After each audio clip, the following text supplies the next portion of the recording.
Law commission of India की advocates act 1961 में जो अमेंडमेंट की प्रपोजल हैं, जो रिकमेंडेशंस हैं, उसको लेकर के एडवोकेट्स में काफ़ी नाराज़गी है, एडवोकेट्स में काफ़ी रोष है और बार कौंसिल ऑफ इंडिया ने भी इसको बड़ी गंभीरता से लिया है।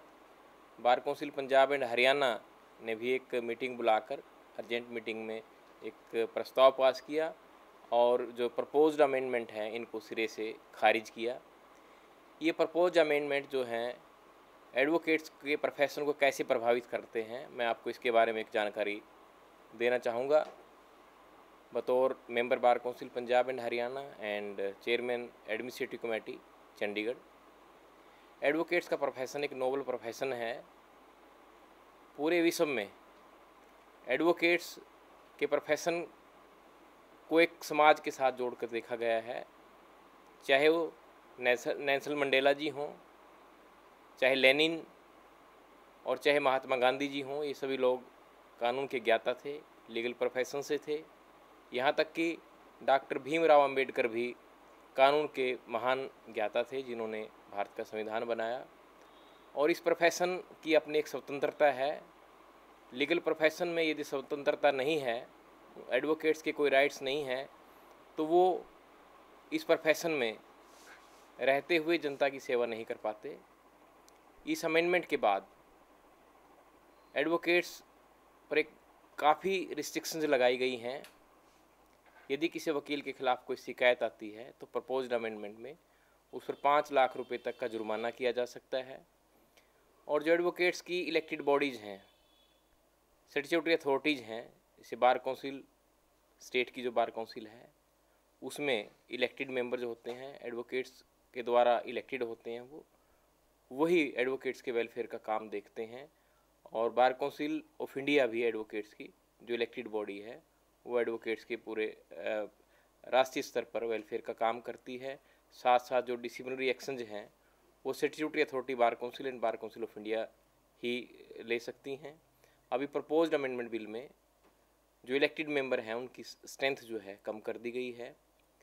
आधे मेंबर जो हैं वो इलेक्टेड होंगे और आधे मेंबर नॉमिनेटेड होंगे, जिनमें से 50% यानी कि 1/4 जो मेंबर्स हैं वो हाई कोर्ट के द्वारा नॉमिनेटेड किए जाएंगे।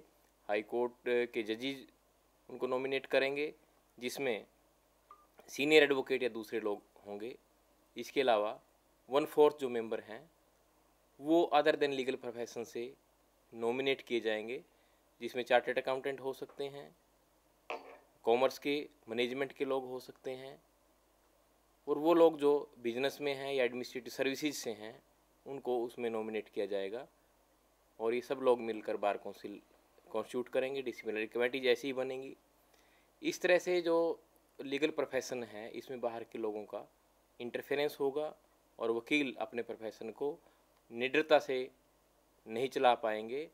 इससे भी जो गंभीर इसमें समस्या है वो ये है कि एडवोकेट्स का वेलफेयर देखने वाली जो ऑर्गेनाइजेशंस हैं उनमें सीधे तौर पर एडमिनिस्ट्रेशन के लोगों का और अदर देन जो लीगल प्रोफेशन है उनका प्रभुत्व हो जाएगा।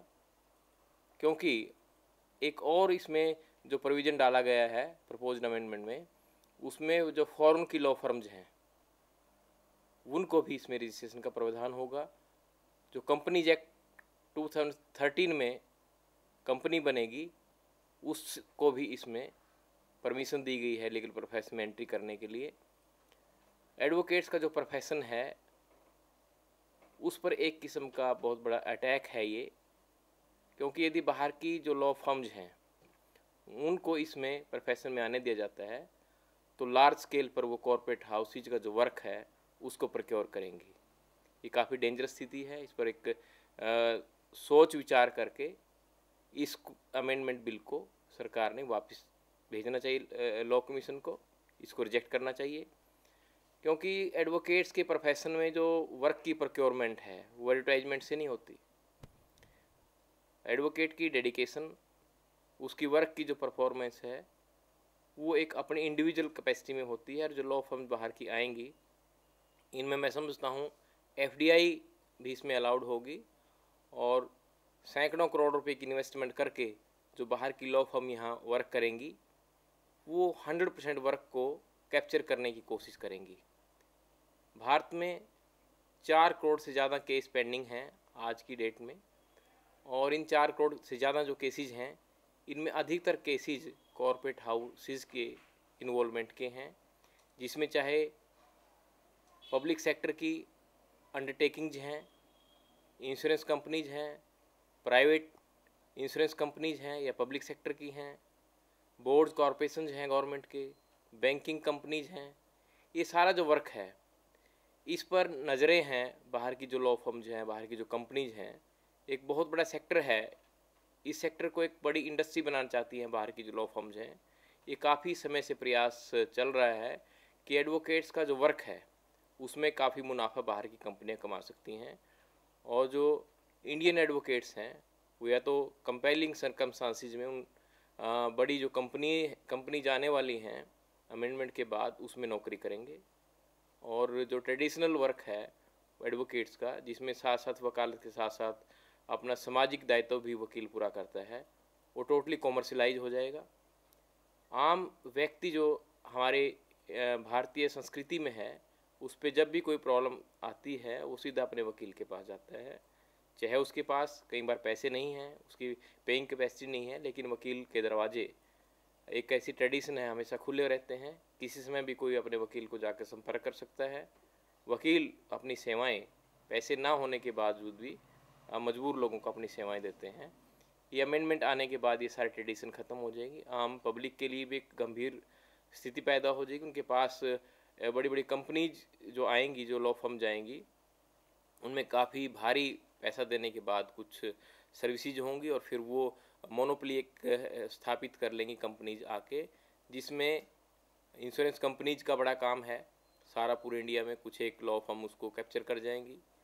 बैंकिंग कंपनी जो हैं उनका सारा काम बाहर की जो लॉ फर्म्स हैं, बड़े बड़े कॉरपोरेट हाउस अपने यहाँ बना करके वो सारा वर्क प्रोक्योरमेंट करेंगी, और इस प्रोफेशन में एडवर्टाइजमेंट, फिर लाइजनिंग और फिर करप्शन का जो सिस्टम है वो बड़ी भारी मात्रा में हो सकता है। आम व्यक्ति से प्रभावित होगा, और भारत में जो 20 लाख के लगभग वकील काम करते हैं वो टोटली इस अमेंडमेंट के बाद प्रभावित होंगे। उन पर एक नकेल भी कसने का प्रयास किया गया इस अमेंडमेंट, प्रपोज्ड अमेंडमेंट में।